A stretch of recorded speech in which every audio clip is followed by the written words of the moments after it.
Ryan, kumusta ang sitwasyon dyan sa Albay at ano-ano ang mga paghahandang ginagawa ng mga otoridad dyan sakaling itaas pa muli ang alert level ng Bulkang Mayon?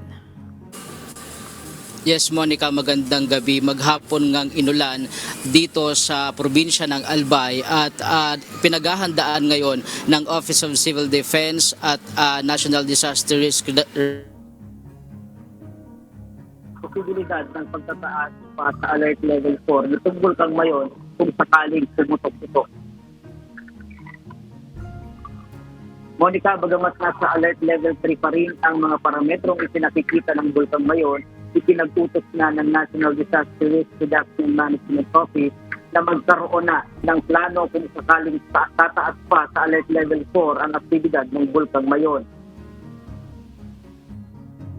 Ang isa sa utos sa atin is paghandaan na in case na itaas pa to alert level 4. So maghanda tayo in terms of manpower, resources, yung mga evacuation centers, and of course yung mga supplies na kailangan in the event na talagang magkaroon ng escalation. Nakabantay din ang national government sa pagsiguro na masusunod ng mga local government unit ang implementasyon ng evacuation effort ng pamahalaan, pati ang talagang pagbabawal ng pagpasok ng mga tao sa loob ng permanent danger zone ng bulkan. Handa din umano ang pamahalaan sa response operation para matugunan ang pangangailangan ng mga mamamayang apektado ng pag-aalboroto ng Bulkang Mayon.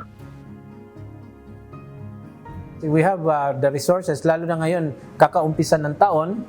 We have fresh funds, we have a new budget na pwedeng gamitin to sustain our operation. So yung last eruption nga or last activity niya 2023, halos umabot ng 6 months yung alert level 3. We were able to sustain that. I am confident, no, with the plans in place. Meron naman tayong mga contingency plan.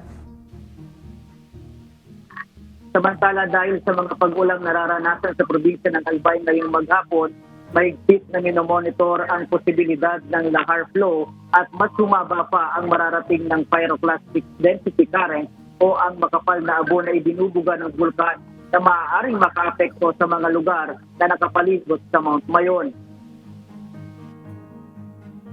Itong mga pagulan na ito, maaaring dumami yung mga makadagdag doon sa rockfall events dahil matrigger dahil sa erosion ng tubig. Pwede bumaba din na mas malayo yung abutin ng mga rockfall, mga bato dahil sa pagdaloy ng tubig. Dahil nga yung mga previous eruptions ng ngayon, nagdulot ito ng mga deposito sa paligid ng bulkan.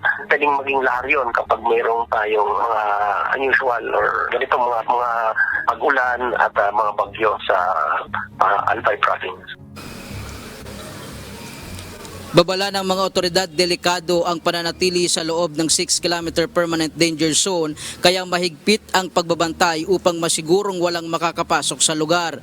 Batay sa ulat ng lokal na pamahalaan ng Albay, nasa 822 families na o katumbas ng 3,125 individuals ang nailikas na sa 6 na evacuation centers sa buong probinsya. Sa Tabaco City, 1,399 na ang evacuees, 1,193 sa Malilipot, 439 sa Kamalig at 94 sa Ligao City.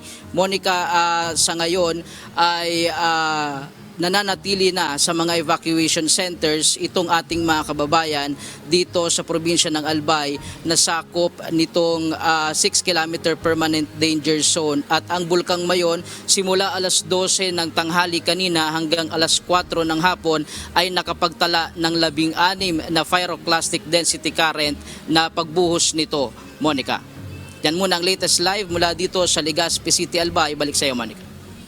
Maraming salamat, Ryan Salatandol.